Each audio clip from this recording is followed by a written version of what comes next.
Hi everyone, welcome to the 10DLC webinar. We're excited to have a chance to get everyone together today across the political texting community.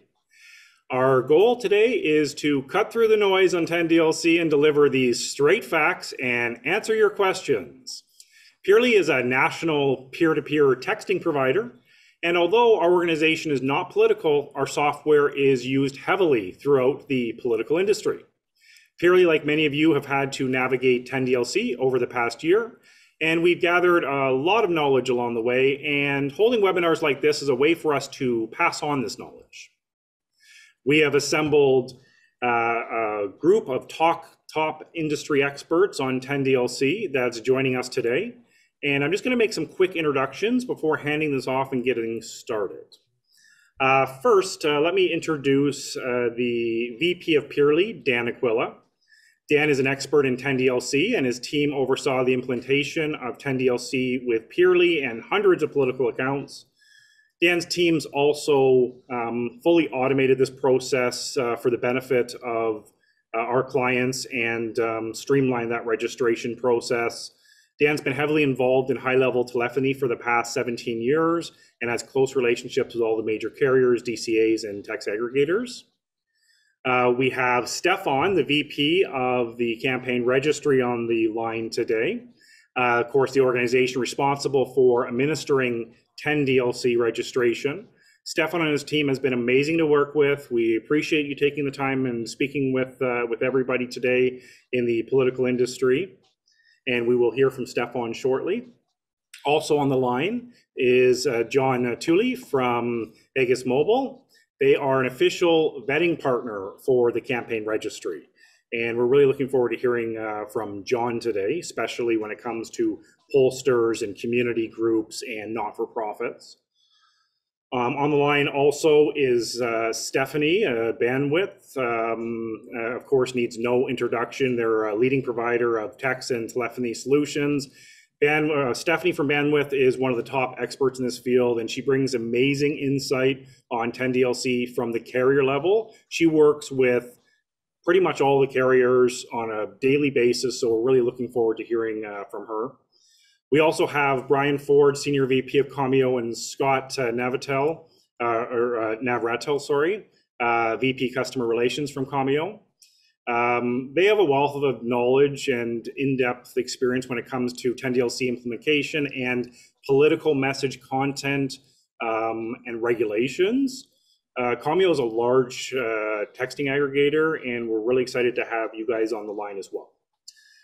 So I'm going to just pass this over to you, Dan, and we'll maybe get you to do a quick 10DLC overview before we hear from Stefan from the Campaign Registry, just since we know there are a handful of people that still might be a little bit new to 10DLC.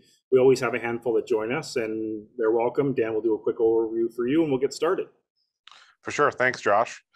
Yeah, it's good to see so many political people from the political community on the call today. Looks like we have a great turnout, which is it's always great to see.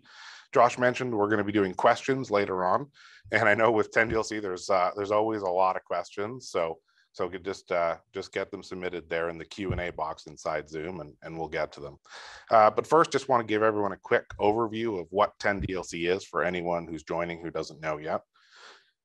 10DLC is an initiative that's been put forward by the mobile phone companies to reduce or ideally eliminate spam and fraudulent text messages.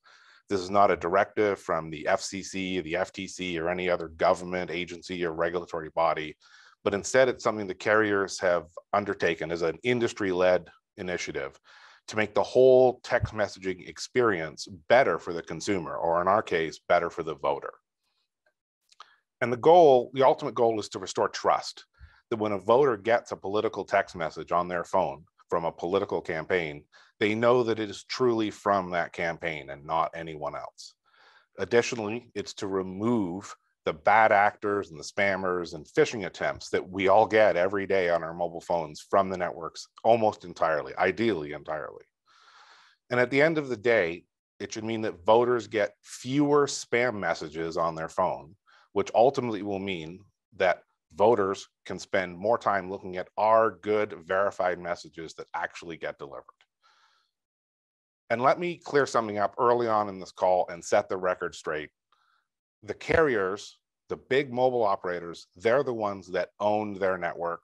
They decide that what goes on, and what they're telling us, and they're making it very clear, is you should be registered for 10DLC. I know there's been some suggestion from other political vendors that you should wait or that it's not needed right now.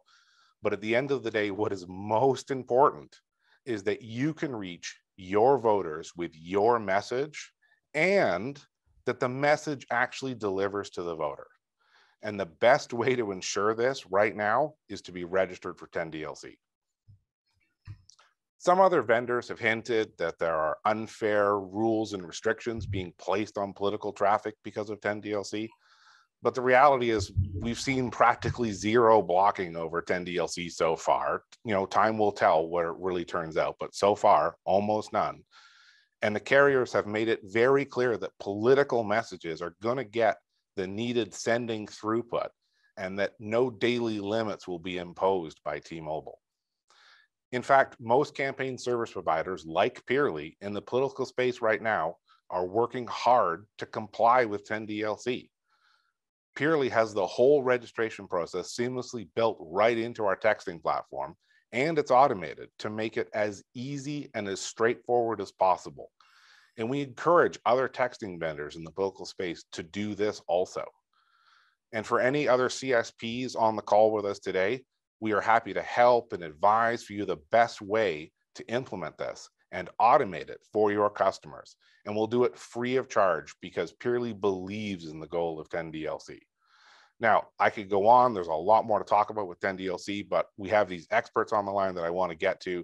So Josh, let's hear from some experts.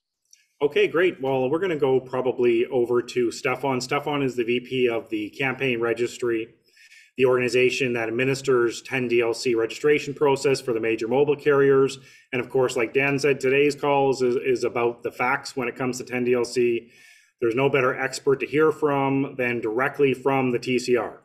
Peerly's been a participating member of the TCR since early on, and Stefan and his teams always went above and beyond during the rollout of this process. Stefan, I know Dan has some questions for you, but first we were hoping you could give us a quick update from the Campaign Registry and how the rollout's been going.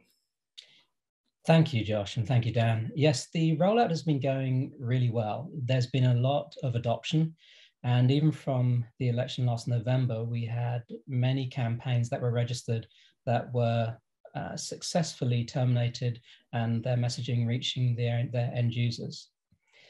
The key thing here is that there's always going to be some new edge cases or things that haven't quite been figured out. And a lot of the newer sort of processes that we're doing right now are being rushed into the market so that we do cover off some unique edge cases that we've been advised of by the political CSPs in the marketplace that are working closely with us. So we don't have all of the answers necessarily all of the time, but we are trying to make sure that when somebody does bring up something as a, hey, did you think about this? We immediately work on it. We work with the carriers to come to a resolution very quickly so that messaging can be provisioned correctly, the brands can be registered, the campaigns can be registered, and we can get that messaging out there to the end users where it belongs. Yeah, and that's true, Stefan. I know that multiple times I've come to you over the past year now with questions and with gotchas and, oh, how do we deal with this particular situation? And you've always heard us out and taken it up and put it up the chain, and we've always got resolution to those concerns. Now, we've recently heard a lot of talk about political organizations that they should hold off from registering right now. Hold out for a more favorable set of rules and regulations around them. Mm-hmm.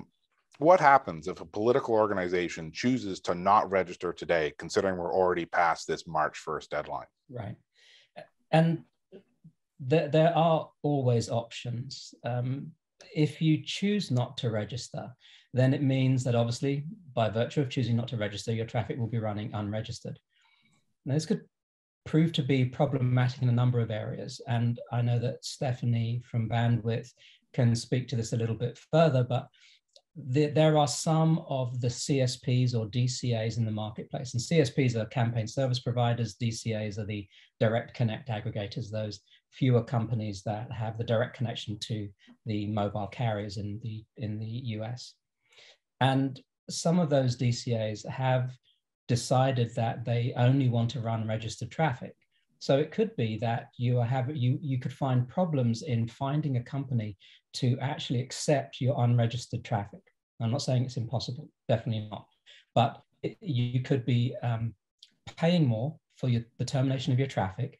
The carriers have increased some of their fees for unregistered traffic. So you'd be paying more for that traffic. You would be going through potentially harsher or at least as restrictive spam filters. As there's been more traffic move over to registered, it means the traffic left that is going through the spam filters that are looking at the unregistered traffic are being able to look deeper and broader across that traffic because there's less traffic unregistered as there was before. So there's a potential for possible blocking. There's definitely going to be an increased cost. And you could have a potential where you may have to find a new supplier to actually send your traffic through. Now, this may not affect you directly as, if you're running an election campaign and you need to get something out and you're working with your normal messaging provider who goes, yep, it's fine, no problem, don't worry about it. They might find that then when they normally try and terminate it through their usual sets of termination points, that they have problems in getting it through as unregistered, and they may be told, no, you need to register this traffic. So there could be other elements in there that are going to complicate the issue of running unregistered traffic. But at the end of the day, if you are running unregistered traffic, you are kind of basically running a little bit of a Russian roulette. You don't know what's going to happen within the guise of the message properly terminating into the ecosystem. And then at the same time, you've got these increased costs. So those would be the negatives around it. Of course, the positives around it, if it does work for you, then you're doing it at a lower cost. But it's a gamble. And I don't know how many people want to gamble that with their particular customers. Along those same lines, we hear a lot of people that ask us questions around speed of messaging. And they say, well, I'm unregistered right now and I can go as fast as I want. I can send as many messages as I need to. But if I register, we keep hearing about all these message per minute limits and daily caps from T-Mobile. Do those apply to political organizations and campaigns? So when you're running an election campaign, and that's state, local, or federal election campaigns, then T-Mobile have a specific process, which at the moment there's a verification of that election campaign, which is utilized via a token, which is issued by a third party. That third party, once they've issued the token, you bring that into the campaign registry. We will then take that token, we will check that your entity does exist. And we work with Aegis very closely on that verification. And with that verification that the entity is not one of the C3, C4, C5, C6s, and it comes with this verification token, then we can then push it through into the political use case. And that political use case on T-Mobile is an uncapped throughput. It's an unlimited throughput on T-Mobile. And on AT&T, it's the highest throughput that AT&T offers within 10 DLC, which is 4,500 messages per minute, transactions per minute, so TPM. So both AT&T and T-Mobile will give the largest throughput for people that are confirmed as election campaigns. Okay. And I know you said 4,500 a minute there for AT&T, and I think to some of our customers, they might think that that's a small number. But just to kind of put that in context, about a third of your contacts will be on the AT&T network. Right. So, extrapolate that out over the course of an hour, you're talking 800 to 900,000 messages an hour. This is a big number. There's not many P2P vendors out there other than Peerly and maybe one or two others that would even be able to support that kind of loader capacity. So it's effectively as fast as you could possibly want to go. Exactly right. And what we've seen and what we've been seeing, Dan, I think what you've been seeing as well is, I think as you said in your summation earlier, there are very few, if any, companies that have had issues with termination of their political messaging.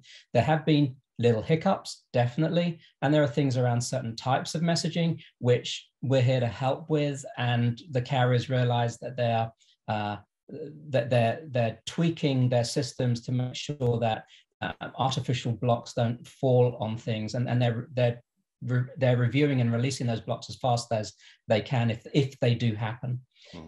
But ultimately, I mean, we have not seen anyone that has had this verification token with the political use case on T-Mobile. That has gone through really smoothly, really fast, and everybody is seeing their messaging being better than it was when it was running unregistered, where there was still this potential for even arbitrary blocking that could happen if you suddenly push too much through on a particular number. That goes away because you can put as many numbers as you need to under a campaign. And with that campaign information in the hands of the carriers, they know what's running across their networks, and then they will be supportive. Obviously, you still need to send compliant messaging, which you can't just go out and blast things about marijuana clinic, just left, right, and center, ignoring the compliance regulations, and that's the CTIA guidelines that everybody follows. And as long as it's compliant messaging and people are not suddenly up in arms about what they're getting and saying that this is unwarranted or spam messaging and they're sending in complaints, this messaging is going to terminate fine. Okay. And you had mentioned the token, the verification token from that other vetting partner. And just to give background to people on the call, the vetting partner that he's speaking about presently is called Campaign Verify. They're an organization that's responsible for verifying and identifying political campaigns, and they have a process and a website to do it. Stefan, obviously, I understand that this is a separate group than the Campaign Registry, but can you speak a little bit about their process and what they do? Yes, for federal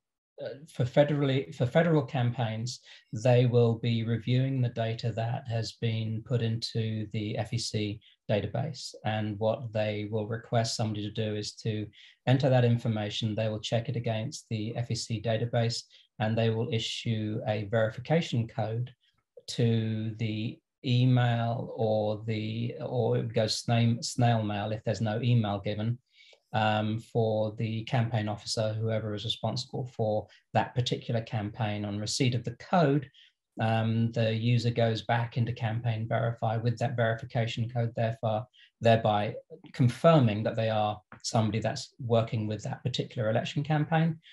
On that confirmation, then a token is issued, which can be used within TCR, the Campaign Registry, to be able to verify that you do indeed have that verification token, thereby opening up the political use case for that entity. Okay.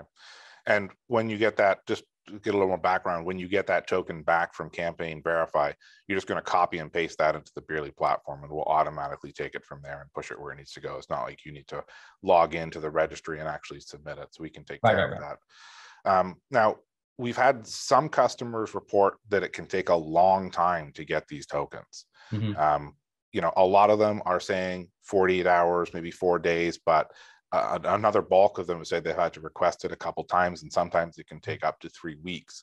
You know if there's anything planned to maybe expedite this, because it's gonna get to a bottleneck in the fall when we get that busy political season hit. And keeping in mind that it's 10DLC, though, you and I have been talking about it for a year, and I've been talking to carriers about it for 2 or 3 years now. To the political world, this is pretty new. So I know that a lot of our customers, I'm talking to them about it for the first time, and they're not going to be expecting it. So we're worried about a big busy period, and if there's anything due to expedite that token process. Yeah, And I think the one thing to also add is that, the reason for the verification process, which Daniel, as you say, you and I have been talking about it for over a year, and I've been involved in it for probably over 2. The reason for the verification process was very simple at the beginning. It was to try and ensure that we took out the potential for somebody to pose as, or be the person that was out there campaigning and falsely send out messaging with that person's name. So it was to try and take that fraudulent use out of there. It was trying to take out the foreign power intervention into the US election process. And that was the reason for the verification to begin with.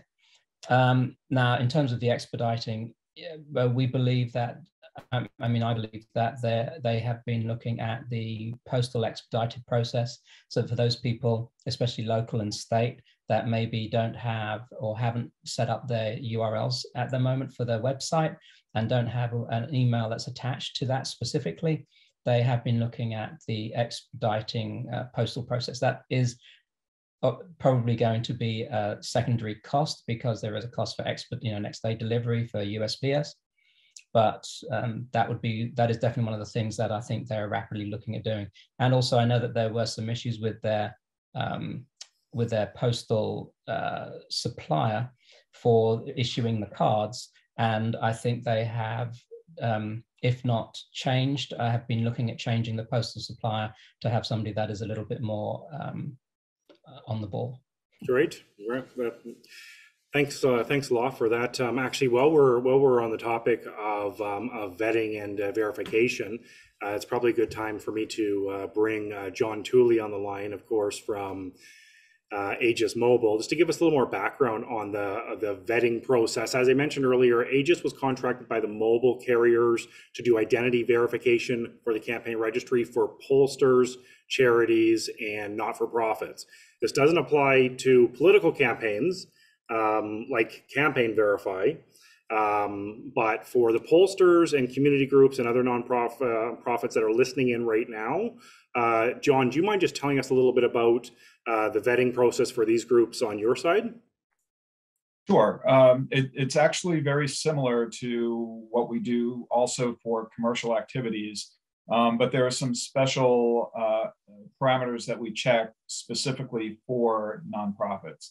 So we receive the information. You enter all of your registration information into the campaign registry, and then when you request a vet, that information is automatically passed to us. You don't have to go into another portal or anything like that. It's all integrated. And we go through a process of making sure that all of the information that you put into the registry matches up with itself. We do a lot of cross-correlation between sources. We're looking for governmental verifications, authoritative sources, things like that, to make sure that it looks like you are who you say you are. And then we are also checking against IRS records to make sure that you are registered and recognized as the type of nonprofit that you're representing yourself to be. And so assuming all of that goes through automatically and we can match everything up properly, you'll get your response very quickly. Our typical response times even for a full vet are on the order of less than 30 seconds. And then there's, of course, interchange time and how much time it takes to show up in your TCR portal, but it's a very quick process. But what we do understand is that there have been a lot of variables in the way the records reflect information. And so we've put a lot of effort into trying to handle inexact matches in automation. And we have a pretty robust system for doing that. However, there are times when the automation just, no matter what you do, a computer can't read it the way a human can. And so we have algorithms that automatically kick those out when we can't be 100% sure that what we've evaluated is exactly right. And so we have a queue that those requests go into that are immediately funneled to our professional investigators. And our investigators will personally look at those records. We'll go back and we'll do detailed checks against government sources. In a lot of cases, there are sources that are available only through a web lookup or other, personal investigator lookup that are not available via API. So we'll do that extra diligence. We will, if we need to, we'll do some extra searching just to make sure that, if you, for example, if you have moved addresses and that's not recognized in, say, IRS records, we will do the extra work to try to make things match up there. And depending upon the load, typically we keep our backlog to a day or less. Every once in a while, when we get a huge spike like we got the last day of February because of the carrier deadlines, it may take a little bit longer than that, but typically we're able to address these within about a day.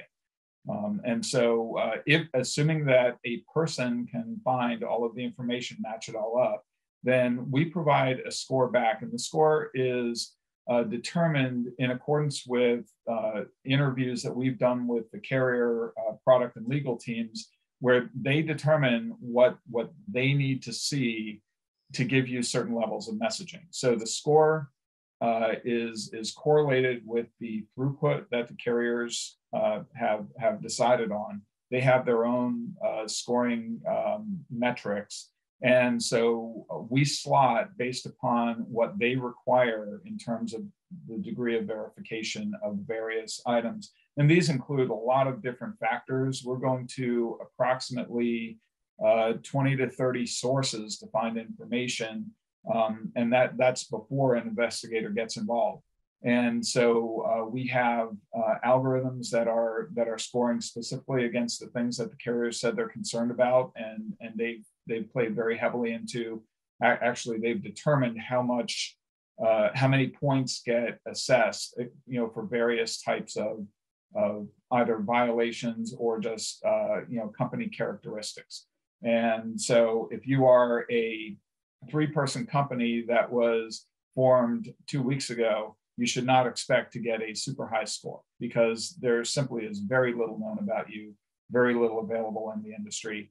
But size and age are not the only factors. We take a look at legal and regulatory items. We're taking a look at recognition in business, or the recognition of your location, business registrations, all of those sorts of things that go into us being able to say, we have a good idea of who you are. Great. Right. Yeah. And just a reminder that this is specifically when we're talking in context of pollsters, charities, not-for-profits, 501c4s, for political campaigns that's done through a different process. Correct. We've had a couple 501c4s that have come through the process, and they've failed the vetting process in the past couple of weeks because they were just created. They were basically brand new 501c4s. I understand that this is how the mobile carriers have set up this particular part of that verification, right?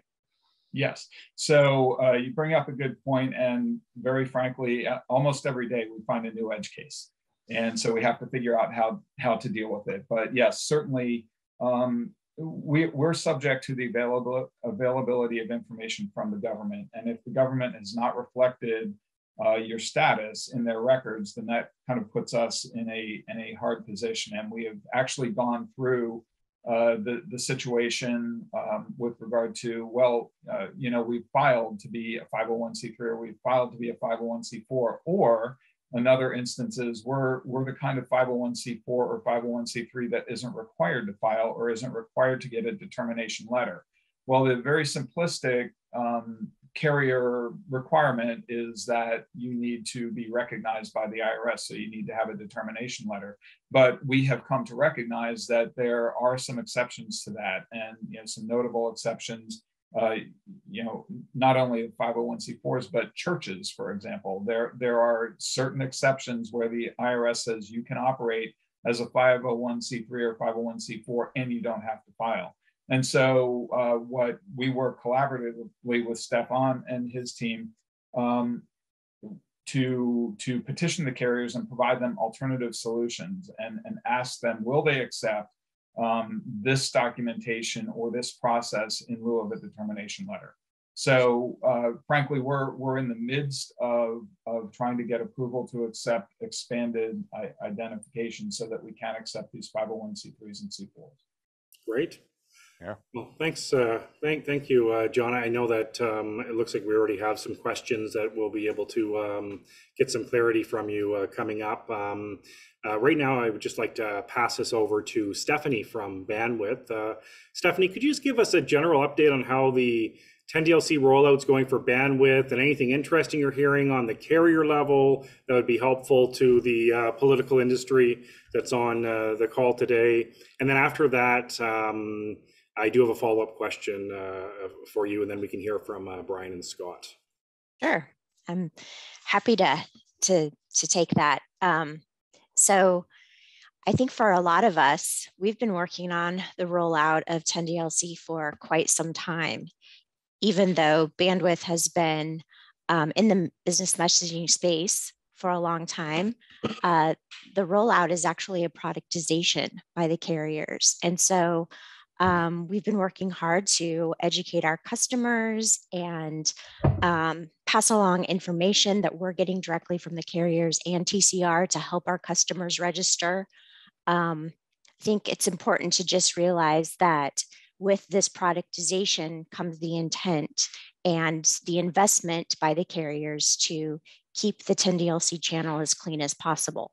So Bandwith has been working on this, gosh, for what, 2 years? Started with Verizon's rollout of 10DLC, and now we're seeing T-Mobile and AT&T's rollout.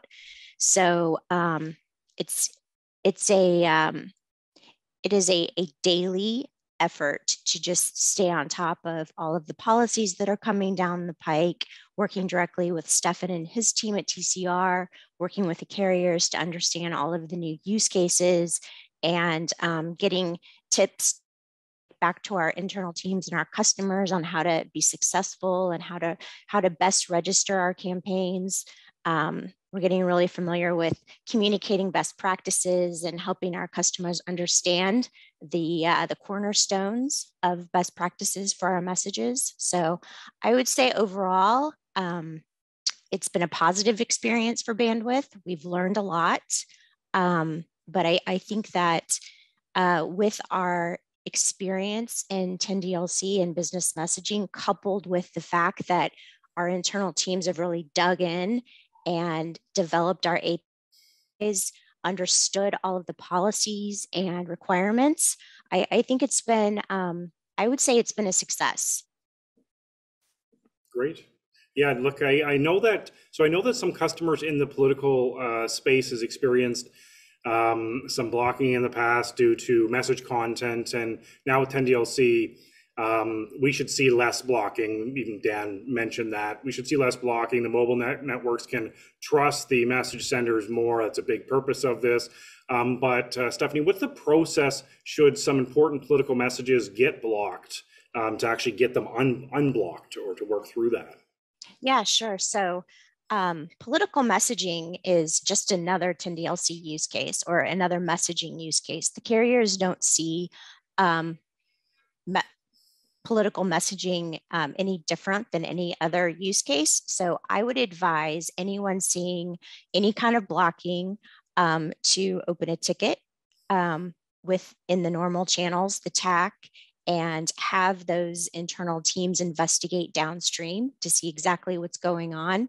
I would also advocate that, in order for us to understand exactly what's being blocked, content sample messages are important, but the same process that you're following today for any other use case, if there is an issue, needs to be followed for political messaging. Okay. Thank you very much there, Stephanie. Sure. And that actually, would bring us right into kind of message content with, we have Brian and Scott on the line from Commio. Since you guys are experts when it comes to content guideline and best practices around, you guys do a lot of political messages. So I think that it would be great if we could have, one of you speak just to best practices around, political message content, any recent content guidelines you could share with us or anything like that? Sure. Well, thanks for having us today. Yeah, the thing that I think, Dan, you mentioned, it's real critical to understand that this is the carrier's networks. They control what goes across it. So one of the things I would highly recommend is becoming very familiar with every carrier's acceptable use policy. Also CTIA and TCPA to me, and to us at Commio, those are table stakes. Those are assumptions that the carriers basically apply, that anything that's going across their network should already be meeting TCPA and CTIA compliance. As far as message content goes, that's one of the things. So even though you have political, I'm speaking primarily to political content, you've got an approved use case and you're sending that across the network. But one of the most important things is to get conversion, right? You want the person, the voter that you're sending that message to actually click through your call to action, call your number, go to your URL. And so what's really important is that your message content really is conversational, and it's also very important. I'm seeing a ton of this right now. Most of the complaints we're getting on political message content is due to the tone. So if you have a very abrasive tone in your message content, you're more likely to have a mobile subscriber respond to the carrier with a unsolicited, I didn't subscribe to this, or worst case, that they would actually file a complaint based on the content. So as we all know, political messaging content can be volatile. You send the wrong message to the wrong person, and you're going to be more likely to have to deal with that. So we've actually had to complete some RCAs regarding some of that content, and that's usually what it is. It's usually around unsolicited message content. And so that's one of the things I would say most importantly is be compliant, make sure you understand their acceptable use policies, understand what their rules are, make sure your message content is conversational and non-abrasive, right? That's good advice, Scott. Actually, I don't think there's not enough people that talk about that. So we appreciate that. I mean, as you mentioned, if your message is abrasive, or if it's overly aggressive, or your message is overly political, I know that's the concept of campaigning, but you quite likely could strike somebody at the wrong time, which could result in a complaint, which then could result in blocking or other issues, right? So just because you can say it in one format or over one medium doesn't necessarily mean it's the right message at that moment for texting. I'm sure you'll agree, Scott. Mm-hmm. So it's something to keep in mind. But I see that, and we do have some other questions kind of coming up for you guys as well, Scott. But I'd like to move over just to Q&A. We have a lot of questions right now, and we want to get through as many questions as fast as possible for everyone. But we have a lot of questions coming up for our Q&A. So what I will do is I will pass this over to Eric, and Eric can read the first question for us. Thank you, Josh. We have our first question submitted by Sean. The question is, can you discuss differences in treatment between campaigns and actual government agencies? Perfect. Yes. If I could pass this over to Stefan to answer this question. Sure. So a government entity is an entity type. A campaign is a campaign that holds the messaging use case attached to a brand. So a brand, when it comes in, can be a number of different entity types: a for-profit, a not-for-profit, a government entity, a sole proprietor. And in each of those entity types, there are checks that we do to ensure that this entity type exists. Government entity, and John from Aegis would probably have a fuller answer than I would, but in terms of a government entity, we are looking at the typical, a city is a government entity, a current politician is a government entity, and these government entities have and can usually be found as government entities within the checks that Aegis does for verification. When a government entity is verified, then that brand that is registered as a government entity can then go forward and do a campaign. Now, the campaigns that they are doing, say, for example, within both T-Mobile and AT&T, they're given the highest throughput. On T-Mobile, it's unlimited, and on AT&T, it's the 4500 TPM. So if you're confirmed as a government entity and you're verified as a government entity via the Aegis checks that are being done, then the upside is that the campaigns, the messaging use cases, those campaigns that you're then creating fall under the high throughput. May I add a little bit to that?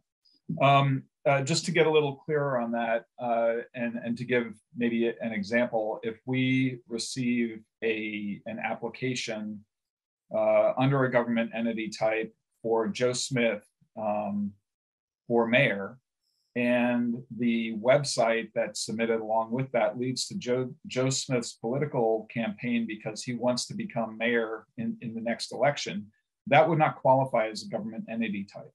You know, and there's the address and there's all of that, but if he also submits his, you know, campaign committee's address and the EIN that's associated with the campaign committee or his campaign, Joe Smith for mayor, that's not going to qualify as government. That is a political entity that requires political, you know, handling. Whereas if Joe Smith is already the mayor and he submits as Mayor Joe Smith with the EIN of the city that he's mayor of and the address of his office as mayor, then what he's essentially doing is he's applying to, as mayor, speak in the official capacity as mayor with public service announcements and things like that. That's a very different type of messaging. And so those are the factors that we have to take into account. So we're looking for, when it's government, that it's an established government position or established government entity that is doing messaging for the public good as opposed to political messaging. Great, thank you. Eric? We have our next question. It's from Samantha, who asks, how does this affect companies that work on behalf of several clients? Also, how does this affect peer-to-peer texting if texts are not on behalf of a candidate? Okay, maybe I'll pass this over to Dan. Yeah, sure. That's a good question. So when it comes to you know, kind of the political consultant community where they're sending out text for 5 or 6 different campaigns, what ultimately has to happen is each one of those political campaigns needs to be registered. What the carriers want to know is who is authorizing the sending of this message. And it's not the political consultant in this situation, it's the end campaign. Now, I know that can sound like an onerous task to go get all that information from your clients, but Peerly makes it easy. There's a system built right into our platform where you can just create identities or brands for these people, and you can even send them links to collect the needed information, and then the process is all automated from there. The second part of that question was around polling, I believe. So that can be registered today. And what you do is, if you're not sending that on behalf of a campaign, I think what you're talking about is you're doing polling on behalf of a campaign, but it's not using the candidate's name. The brand or the identity that gets registered is the polling name that you're operating under. So you're going to be doing the poll on behalf of XYZ Research. That's the entity that's sending the messages. That's who needs to register. Great. Thanks, Eric. Next question. Up next, we have a question from Stephen, who asks, some of our candidates are small campaigns that only use their social security number to start their campaign. What advantage is there for the candidate having a federal EIN for the registration process? Maybe I will pass this over. I can take this one. Okay, Dan. Yeah, so there's actually a fair amount of confusion around EIN versus social security number. And I know that Stefan can talk a lot about the whole sole proprietor classification. And I know that clients have approached us asking if they can use sole proprietor. And the answer is yes, but I don't know why you would ever want to. One, it's not political. You don't get any of the leniency that goes with political, may it be content or pricing or throughput. And two, you get severely limited in the amount you can send. So what's required is an EIN, and it's not hard to get an EIN for any political campaign. It's a 5 or 10 minute process on the IRS website. You get it right then and there. You can drop it in, and we find that we get approvals through Aegis or approvals through Campaign Verify quickly with that number. So if you have small campaigns that don't have an EIN, just go have them file one, and 10 minutes later they'll have one. Okay, Eric. Up next, we have a question from Nathan. The question is there any way to get the token sent to the vendor and the campaign? We've had issues getting the token from candidates, especially since most seem to be mailed rather than emailed. Stefan? This really is a scenario where Campaign Verify has a process in place today, and I would petition them directly in terms of being able to send it to 2 locations. The reason it's not sent to 2 is for the security. It's for the fact that the person that is listed as the person that listed the election campaign to begin with receives that verification code and the token, because they are the, for all intents and purposes, the owner of that campaign filing. And so it's all kept within that. The minute you introduce someone else into the mix, it's like, well, who is that? Have they actually been verified? It could be anybody else. And that's the reason why it's really controlled to the individual. And there is more onus on the individual whose name is being put into that election filing to make sure that they are available, like very available. Because otherwise it's don't put that person's name, choose somebody who is going to be available from that election campaign, because they are going to be receiving some fairly critical pieces of information. But I recognize that that is a potential issue, but they're trying to keep it to 1 person for security. Okay, well, thank you very much. Eric, next question. Our next question is Campaign Verify only for federal campaigns, not state and local? Dan? Yeah, sure, I'll take that. No, it's federal, state, and I believe local and county stuff now. So it could all process through there. There's no other need to go outside of it. Great. Next question. We have another question. This one is from Rich, who says, what if we're not a 501? We're a private polling firm, LLC, registered and vetted for 10DLC, but we have a political client who wants to use our Peerly technology for voter and donor contacts. Should we have them register for 10DLC separately? And we, as the pollster, just run it for them? Good question, Dan. Yeah, so what you would do in this case is you would talk to someone at Peerly, and we get you set up with a secondary identity that's specifically for that political campaign. We'd get their registration processed, and then you could do both from inside the same platform. Great. Next question. Our next question is from Leslie, who asks, do our scores change once we are given our original scores? Good question. Stefan, would you be able to answer this one? Right, so this is the score that you receive. So when you first come into the registry as a brand, you receive a verification. You're either verified or unverified. There's no real score attached to it in terms of the perception to the user.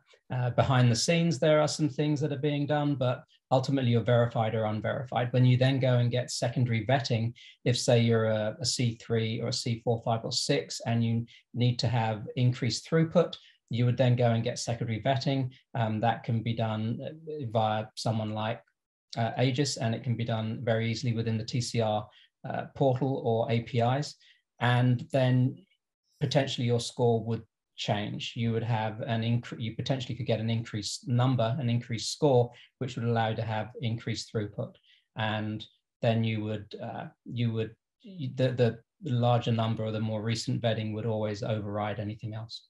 Great, thank you. And I appreciate all of our panelists keeping the answers short and succinct. We have tons of questions, and we're coming up to our 1 hour mark. We still have a bunch, so let's see if we can rifle through a bunch more in the next 10 minutes. Eric, go ahead.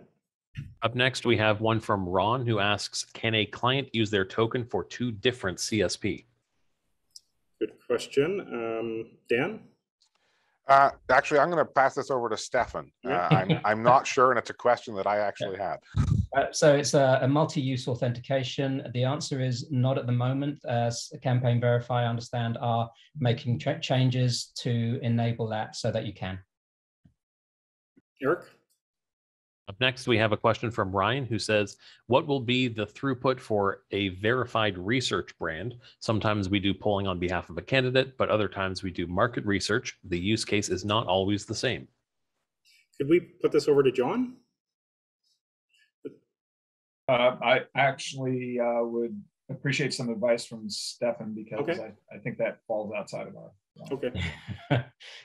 Yeah, so it really depends on the brand and the verification level within the brand, I think, John. So, you know, it's if a brand is coming in and they're not saying they're necessarily just doing election, but they're doing a variety of different kinds of polling, then, and it could be sort of retail polling, it could be any kind of polling at all, then I think that that's where it would be dependent on where they would sit. They'd probably come in at a lower throughput initially, and they would have to get secondary vetted to get the higher throughput. So it's just the vertical, the outside of political and charitable, the where you sit in the verticals will have less of an effect, because then it's down to the risk of the organization, how well that organization has been set up and known based on Aegis vetting. Great. Right. The score that's provided, we know nothing about what you're going to do with your campaigns. We only know what type of company you are. Right. Great. Eric? We have another question. This one is, if we are already registered with Campaign Verify, is there a benefit to register with Campaign Registry? Would you like to expand on that, Dan? Yeah, so, it's not one or the other. What you would do is you run through a campaign registry process directly with Peerly inside the Peerly platform, and then to get qualified as a political campaign, you would go register with Campaign Verify. They'll send you a PIN. You use that PIN to generate a token, and that token comes back. You copy and paste it back into the Peerly platform, and then you're good to go. So you need to do both. Okay, great. Thanks, Eric. Next, another question is, are folks still allowed to register throughout the year, or will there be a penalty for registering after the March 1st deadline? A lot of campaigns have yet to declare. Okay, I'd like to actually push this over to Stephanie, because it kind of also goes in with the, some of the consequences, blocking, fees, fines. Did you get that question, Stephanie? I did. So the penalty after registering after March 1st will be in place for AT&T and T-Mobile. So I'm not sure how much they are. Stefan, I'm going to maybe lean on you to tell me how much the penalties are for T-Mobile and AT&T, but the answer to the question is yes, there are penalties that will be invoked by both carriers, and you could also see throttling and or blocking. Is that on the per message that you're looking for? The per message rate for T-Mobile and AT&T for unregistered traffic. I believe that's 004. 004. Or the SMS portion, 001. Yeah, I'm drawing a blank. I'll say that on T-Mobile as well, that there is a campaign registration fee, which is a one-time fee of $50, and it's not a penalty per se. It is just a registration fee for their network. Right. And I think the unregistered SMS was mobile termination and origination for T-Mobile is 004, and then for AT&T was also 004 for just the termination portion. Right. Well, we're talking about just some of the fees that are surrounding Campaign Registry. Dan, do you mind speaking to that for a moment, just on how we deal with that on our end? Yeah, so I'm sure just people listening there was a lot of numbers that were just thrown at you from a lot of different sources, a lot of different AT&T this and T-Mobile that and Verizon this. At the end of the day, we're going to make it simple for everybody. We're not changing our per message pricing at all in Peerly in 2022. So the price you're paying today is the price you'll pay through to the end of the election, whether or not you registered before or after March 1st. And as far as the one-time registration fees, we're taking care of those for 2022 as well. So there weren't any before March 1st. Now there are, and we're absorbing those just to make this process easier for everyone to get on board with. So for this year, we'll absorb all of those fees, any of the fees surrounding the registration process and on the carrier end. Eric, can we get our next question? Yes, we have. It was a question that came in by email. The question is, will I need to get a new campaign verify token every election? Good question. Stefan, do you want to answer that?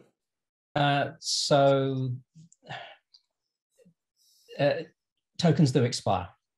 Yes, so tokens will expire, and Campaign Verify will be ensuring that they communicate when an expired token is there and you would need to renew it. So I would make the assumption that you should be looking at getting a new token for every new campaign year. And Stefan, I can add a little background on that. Right now, it sounds like they're running on a 2-year cycle. 2-year cycle, yeah. So great. Yeah. And we have, I noticed we have a lot of questions still, and we're coming up on the hour. Would our panelists be okay if we extend this by about 10 minutes? Are you guys okay to keep the questions coming for another 10 minutes? Yes. I'm okay, yes. Great, we still have a lot of people on the line here. Okay, Eric, next question. Next, a question from William, who asks, I'm part of a political organization. Do I need to register for my texting, or can a party register for us all? Good question. Good question. So this is a question that we're getting a lot, and when it comes to a polling firm doing work for their candidates, it's a lot clearer. In this case, it gets a little grayer. When we've had this question come up before, basically every diverse legal entity needs to register. So if you have a bunch of chapters of your political party throughout a state, 4 or 5 of them for each region, you're probably going to want to register each one of them independently, or each campaign independently, and not as an entire party. You might be able to do an entire party, but you would think about it a different way, right? If a statewide party is doing election work on behalf of all of their candidates, well, then those messages are coming from the statewide party. That would be a separate registration from a specific campaign. Another caveat, when you lump everything together like that, you combine any problems, right? So, if you have 5 or 6, local chapters of a political party that are operating as one, and one of them does something bad, that can reflect on the rest. So it's always best practice, have the actual local committee be the one that's registered for those kind of statewide versus county stuff. And Dan, just because I haven't heard it yet, I think this boils down to one of the essential elements of messaging and where we're moving in the industry is, and I haven't heard the term yet today, but the perceived sender of the message. Mm-hmm. That's an important concept to understand as you're getting into this space, is understanding who the perceived sender of the message is. It's an important part of getting this stuff taken care of. Great. Thanks, Eric. Our next question is, if the IRS has assigned a valid EIN to a 501c4, but its database has not yet updated with a full registration, are there any other ways to obtain an accurate Aegis vetting score? Several of our 501c4s are stuck in limbo right now, and they were registered months ago. John? Yes. So in those cases, instead of, we wouldn't fail you flat out. What would happen is we would go into that manual process I described before, and you would have the opportunity to, if you have paperwork that shows that you have been, that you have that EIN, that EIN has been assigned to you, or same deal with if you have received your determination letter and the IRS's database is just unupdated, provide that via TCR to us, or if it's an appeal, provide it directly to us, and we will consider that and update your vetting score to suit. Great, thanks. Eric? We have a question from Chris who asks, can you talk about 527 registration? Can you also talk about labor union registration? Do they have to register all of their IEs individually? Who would like to take this? John, Stefan? Why don't I start? Okay. So 527 registration, 527s are just political campaigns by a different name. They go through Campaign Verify, that process that we've been talking about already. When it comes to labor unions, maybe I'll let John or Stefan answer that part, but to the last part of the question, do they all need to register? I believe by IEs, they're talking about locals. And it goes back to what Brian was just saying about who the perceived sender is. So if the content that you're messaging is from a local to the local members, then that local needs to be registered. If it's coming from the national union office going to all of their members, then that national union office needs to be registered, because those are the perceived senders in those two cases. Stefan, you want to weigh in on the registration process for a labor union? The registration process from our perspective would be the same process where they would come into the registry, and we'd be looking at what status comes back from Aegis, and based on that status being able to look at if there are any other necessary paperwork that we may need to verify them. John, from Aegis's perspective, labor unions? Nothing really to add. We've seen a lot of them. Most of them, I believe, are coming through as C4s. And so typically we're able to verify them just fine. But yeah, we treat them just like any other nonprofit, or if they're for-profit, we treat them as a for-profit. Right. Great. Eric? Up next, we have a question. It is there a chance that I can be rejected when I register? If so, what do I do about it? Dan? So it depends on the context of what you're registering for. There's always a chance that you could be rejected. I think the most likely scenario for that is not that your brand has been rejected, but that the information that you've provided doesn't match what Aegis and Campaign Verify has on file. And what you can do is you can work with your representative at Peerly. He'll help you through. We'll be your advocate to get you registered properly and take you through the process. And if we need to do an appeal, we'll handle that for you or something. But we've done so many of these registrations so far. I haven't seen anyone actually get rejected for any other reason other than they provided us the wrong EIN, or it was missing a digit, or it wasn't the name of the organization, right? If you have all the information correct, it's going to process as your registration. Okay, great. Eric? We have another question that's come in by email. Are the prices for peer-to-peer text messaging going up with the added fees now? Okay, Dan? Yeah, sure. So I imagine that in the industry, yes, those prices are going to go up. Peerly's made the commitment that we're not going to raise our prices in 2022 because of 10DLC. So, okay, Eric. We have a question from Michael who asks, for many campaigns, the problem is inadequate staff or knowledge to navigate this process. Most of the registration and token requests will be done by fundraising consultants. It's not a question of how hard is it to gather info. It's a question of them not having the expertise to do this. Is there any intention to change the process and allow vendors to manage the process on a client's behalf? Stefan, could you answer that for us? So when in the registry, we deal with the CSPs, the campaign service providers. So if you are working with a really good messaging provider, then they should be able to ensure that the information that is being requested is understood clearly, and have developed systems, as Peerly has, for example, to ensure that there is an ease of getting that information, and that there's people that you can speak to ensure that you're getting the right information at the right time and not wasting time. And that's the thing that nobody wants to happen, is to waste undue amounts of time on going backwards and forwards when it could be very simply understood what they need to do. I would say that there is a more of an education within all of the CSPs in the space, so they understand how to work with individuals who maybe not been used to dealing with the amount of information that needs to be collected, and that can pass on that right information so that they do it right the first time around. Great, thank you. Eric, next question. Next question is another email question, and it is: we see that Verizon is planning on limiting MMS messages to 25 per second or 1,500 per minute.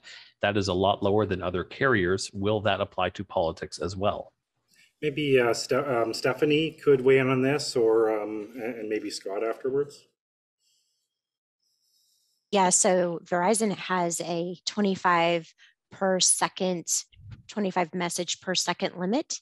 AT&T and T-Mobile have a 50 message per minute limit. I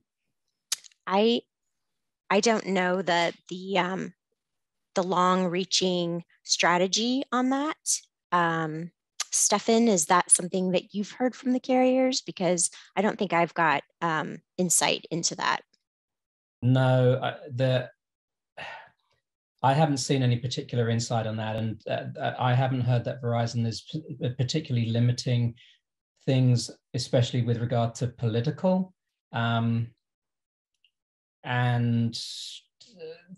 that's, yeah, that would be one I think that you and I, Stephanie, would have to have separate conversations on with Verizon to find out what the extent of that is, or it could have been something that was miscommunicated. Okay, Scott, have you heard anything on your end, or no? Okay, Eric. So the next question is: AT&T has said that they are going to start reviewing political campaigns as of September 2021. I think this should be September 2022. What does that entail? Sorry, could you say that again, Eric? Just one part of it was cut off. No problem. AT&T has said that they are going to start reviewing political campaigns as of September 2021. I think the question means September 2022. What does that entail? Okay, Dan, do you want to start with that? Yeah, I've heard about this, and I did actually hear the September 2021 date, which obviously is in the past. We haven't seen anything that indicate that there's any sort of limitation. When we register a specific use case for political, we get an approval back from AT&T instantly. So if they have any sort of a process that's trying to delay that or any sort of manual review, it's not showing up. Stefan, have you heard anything about that? No, there is nothing about that. AT&T's process relies on the correct in the correct verification and the correct information being put into TCR, and then the output is the throughput that people get. Okay, great. Next question. This question is: many state and local races aren't required to register with the IRS or FEC, only their Secretary of State. Are they automatically rejected on Campaign Registry? Is there a workaround there? Stefan? They're not rejected on Campaign Registry at all. And as we've heard, CV does state, local, and federal. So they're looking at every level. And from Campaign Registry, we're just looking from T-Mobile's specifics for a T-Mobile political use case. T-Mobile is just looking for that token. Once we have the CV token, then the political use case is opened up, the verification goes through, and they get the throughput they need on both AT&T and T-Mobile. Great, thank you, Eric. I think that's all the questions that we have. Okay, great. And we are we're right on time with our extension here. So what we'll do is if there was anyone that we weren't able to get to, which we do have a number of questions still in the queue, but we're kind of coming up to the end now. We'll do our best to see if we can get in touch with you or send you an email or post something and answer as many of these as possible. Right after this call, you can also book a call and chat with us anytime. In the near future, we're happy to answer any questions or help out in any way that we can in terms of 10DLC. Also, Dan extended that any CSPs that haven't fully integrated this process, it can be a little bit daunting, but lean on us. Don't think of us as a competitor. Let us help. Let us all kind of come together in March and do our best to try to get everybody in the space registered. So going into the spring and summer, everyone will have a good political season. So let us help. We'll give you free advice. We'll let you know exactly what we see that's working, what's not. If you haven't been registered and you're a Peerly customer, let us know and we can work with you. Also, at the end of this, you'll have an opportunity to register for a follow-up webinar. So in 4 weeks from now, we figured that it would be really good to do another kind of webinar, because right now we know the March 1st deadline just passed. What's going to happen? What additional questions are going to come up 4 weeks from now, basically 4 weeks after the deadline? So that's March 31st. We're inviting all of our panelists back. I would love to be able to have you guys back in 4 weeks. I don't know if you guys will be able to, but if you could arrange that, that would be great. That's March 31st, 1 p.m. And it's just going to be an industry follow-up webinar. So you'll be redirected to that right afterwards. Let us know if we can help with anything at all, and any questions we didn't get to, we will try to get back to everybody. So thank you so much to Scott, to Brian, to John, Stefan from the Campaign Registry. Thank you, Dan. Thank you so much, Stephanie. You guys have been incredibly helpful resources throughout this process. John, thanks for all the time as well. So we appreciate it, and everybody that's joined in today, we appreciate you guys coming on. It's going to require all of us kind of pulling together and working together for the next couple of months to get this done, right? It's going pretty good. Everyone's getting a lot of people registered, but it's a new process. And I'll just leave you with this. The US is not the first country to implement a registry for campaign communication, okay? We've seen this in Europe. We've seen it in Canada. Dan has actually worked directly with political parties in both of those, in UK and in Canada, implementing the government's approach to regulating messaging. I would leave everybody with this, is having been through those processes in other markets and other countries, this is a better alternative of having an industry regulated registration as opposed to a government registration. And I've always felt that if the concept of 10DLC and the concept of the campaign registry did not work or does not work, the next step will be further government regulation on this industry. So that's why it's important that we all kind of pull together on this. So let's leave you with that. And I appreciate it, everybody. Thank you very much, and have a great afternoon. Thank you very much to all of our panelists. Thank you. Thank you. Thanks, everyone.